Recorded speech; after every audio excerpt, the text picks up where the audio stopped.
Baik, di sini saya akan menjelaskan tentang definisi kesehatan dan kebersihan. Kebersihan adalah upaya manusia untuk memelihara diri dan lingkungannya dari segala kotor dalam rangka mewujudkan dan melestarikan kehidupan yang sehat dan nyaman. Kesehatan berasal dari kata sehat.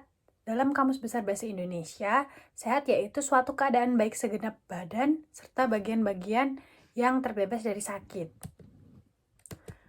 Selanjutnya, ada tujuan kebersihan dan kesehatan. Tujuan kebersihan dan kesehatan itu ada berbagai macam ya, tapi di sini ada 4 yang akan kita jelaskan. Untuk pertama, tempat yang bersih dapat membantu mencegah penyebaran kuman dan penyakit. Selanjutnya ada tempat kerja yang bersih dapat membantu karyawan tetap fokus dan produktif dalam pekerjaannya. Yang ketiga, tempat kerja yang bersih dapat membantu meningkatkan semangat kerja karyawan. Selanjutnya, untuk yang terakhir, perusahaan yang memprioritaskan kesehatan dan kesejahteraan dapat meningkatkan tingkat retensi staf. Di slide selanjutnya ada kesehatan dan kebersihan. Dampak jika tidak menjaga kesehatan dan kebersihan tuh ada banyak banget. Antara lain, ada 1, berisiko menyebabkan serangan asma, 2, menyebabkan reaksi alergi pada karyawan, 3, menimbulkan reaksi iritasi pada kulit, 4, kontaminasi bakteri, virus, dan jamur di lingkungan kerja, 5, menurunkan kesejahteraan dan produktivitas karyawan. Selanjutnya, syarat kebersihan dan kesehatan. Standar kebersihan merupakan tolak ukur pencapaian minimal pada suatu siklus penjaminan mutu yang diselenggarakan oleh unit pendukung agar kebersihan di lingkungan pekerjaan dapat mencapai kebersihan sesuai dengan yang telah ditetapkan. Untuk mewujudkan lingkungan pekerja yang bersih dan sehat juga perlu ditunjang adanya unsur-unsur berikut. Yang pertama, kebersihan lingkungan, kedua, sistem pencahayaan, dan ketiga, kondisi udara yang baik. Hygiene personal. Hygiene personal adalah suatu tindakan untuk memelihara kebersihan dan kesehatan.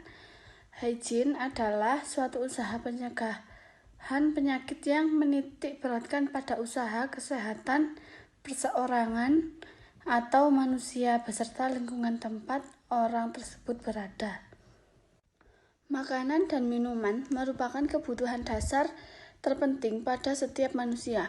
Makanan juga merupakan sumber energi yang sangat dibutuhkan oleh tiap-tiap manusia, sehingga apapun yang disajikan, baik makanan maupun minuman, haruslah memenuhi syarat. Syarat tersebut yaitu sanitasi. Sanitasi makanan adalah untuk mencegah kontaminasi makanan dengan zat-zat yang dapat mengakibatkan gangguan kesehatan. Diperlukan penerapan sanitasi makanan. Sanitasi makanan adalah usaha untuk mengamankan dan menyelamatkan makanan agar tetap bersih, sehat, dan aman. Penerapan higien personal dalam industri F&B. Yang pertama, kebersihan. Kedua, pengaruh kebersihan. Ketiga, kepedulian karyawan dengan kebersihan tubuhnya.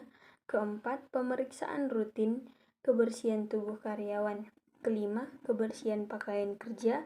Keenam, pelayanan terhadap kebersihan. Ketujuh, dampak dari kebersihan. Ada beberapa fungsi dari higien personal. Yang pertama, pencegahan penyebaran penyakit. Karyawan yang menjaga kebersihan diri mereka sendiri dapat membantu memastikan bahwa makanan yang dihasilkan terbebas dari bakteri dan virus yang menyebabkan penyakit.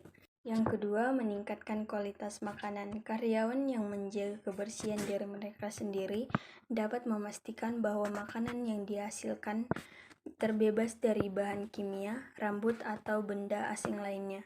Yang ketiga, meningkatkan citra perusahaan.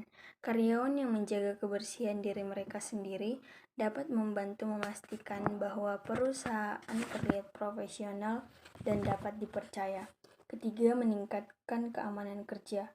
Karyawan yang menjaga kebersihan diri mereka sendiri dapat membantu memastikan bahwa lingkungan kerja bersih, aman untuk semua orang. Manfaat personal hygiene dalam industri food and beverage atau F&B produk, personal hygiene sangat penting karena karyawan yang tidak menjaga kebersihan diri dapat menyebabkan kontaminasi pada produk makanan dan dapat menyebabkan keracunan pada konsumen. Kita contoh ambil studi kasus, apabila kita tidak melakukan kebersihan, berakibat bisa gampangnya kita terkena penyakit, seperti contoh tidak mencuci tangan saat ingin memakan sesuatu, dapat menyebabkan kotoran atau bakteri masuk ke dalam perut dan organ kita.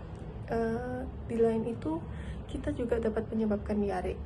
Dampak tersebut tidak hanya dirugikan oleh seseorang, tetapi juga perusahaan akan mengalami kerugian.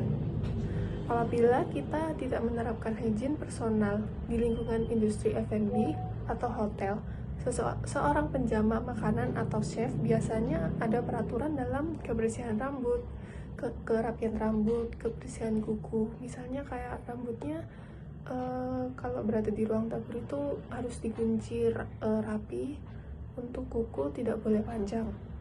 Jika chef ataupun yang bekerja di bagian dapur tidak menuruti personal hygiene itu, apabila rambut rontok bisa berpotensi jatuh ke makanan dan kemakan customer, dan itu sangat berbahaya juga bagi kesehatan.